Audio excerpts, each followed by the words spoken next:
तो यार पिछले वीडियो में बात की थी हमने कि हम कैसे इमोशनली रेडी हो गए हैं, मेंटली रेडी हो गए हैं, रैशनली रेडी हो गए हैं घर खरीदने के लिए। इस वीडियो में बात करते हैं कि कैसे हमें क्राइटेरिया बनाना है, ताकि क्राइटेरिया बनाने के बाद हमें भी एक क्लैरिटी रहेगा कि हमें इस तरह का घर चाहिए, ये हमारा क्राइटेरिया है। और वो हेल्पफुल रहेगा जो आप एजेंट हायर करोगे, जिसके बारे में हम नेक्स्ट वीडियो में बात करेंगे, कि उसको पता रहेगा कि आपको एग्जैक्टली क्या चाहिए और आपका कितना बजट एटसेट्रा।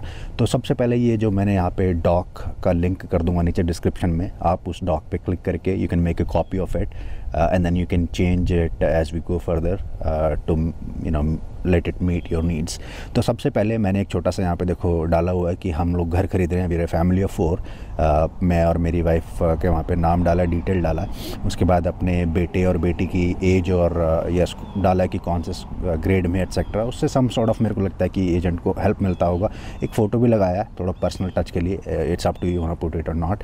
उसके बाद हमारा क्राइटेरिया था कि जैसे सबसे पहले criteria for our house is we need a single family house in Monroe Township. That was our first preference.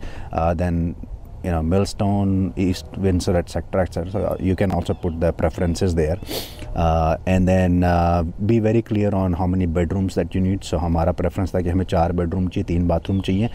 अगर 4th बाथरूम है तो नाइस टू हैव है, but must have should be 3 baths। और हमें था कि एटलीस्ट हमें 3000 square feet का जो है घर चाहिए। उससे ज़्यादा होगा चलेगा, लेकिन 3000 कम से कम होना चाहिए।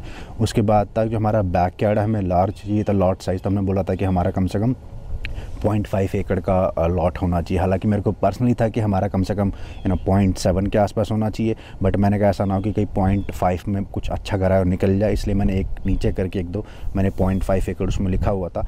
उसमें था कि ideally built after 2000 but may consider late 90s built too if well maintained. So you can also just mention कि आपको कौन से साल का चाहिए, नई कंस्ट्रक्शन चाहिए, पुरानी चीज़ कितना पुराना चलेगा और कितना आपके लिए नो है। जैसे हमारे 90 से पहले बना हुआ एब्सोल्युटली बिग नो था। और उसमें मैंने बोला था above average middle and high school, क्योंकि मेरे बच्चे अभी एलिमेंट्री, मेरी बेटी का लास्ट ईयर है, फिर वो मिडिल में आ जाएगी। तो एलिमेंट्री से मेरे को ज़्यादा लेना देना था नहीं, लेकिन मिडिल और हाई स्कूल मैंने बोला था कि अबव एवरेज, विच मीन्स अगर 10 में से रेटिंग देखे ग्रेड स्कूल की तो 5 से ऊपर होगा तो चलेगा, ये मेरा था।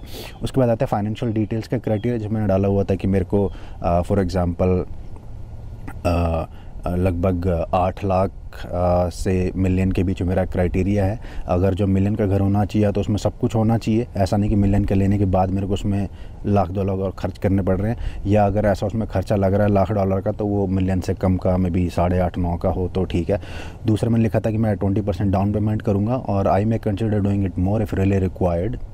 और तीसरा मैंने अपने क्रेडिट स्कोर के बारे में लिखा हुआ था कि मेरा क्रेडिट स्कोर 760 प्लस है, एक्सीलेंट है, and I am working to get pre approval.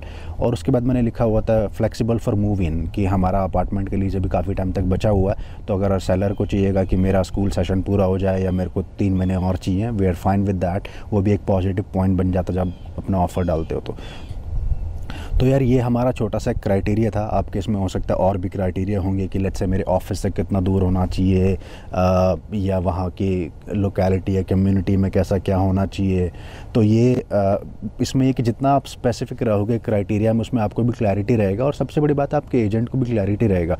उसको पता होगा भाई ये बंदा ऑर्गेनाइज्ड है, प्रोफेशनल है, इसको पता है कि इसको 4 चीज़ें चाहिए, ये इसका बजट है, मैं उसको वही चीज़ें भेजूँ जो इसके क्राइटेरिया को मीट करती हैं। नहीं तो वो आपको कभी कुछ और भेजेगी, कभी कुछ और भेजेगा, तो फिर आपका भी उसमें टाइम में इन्वेस्ट होगा। You would be looking at properties that don't meet your criteria. So it's better to have one in place. It will help you, it will also help your buyers agent to get the good house.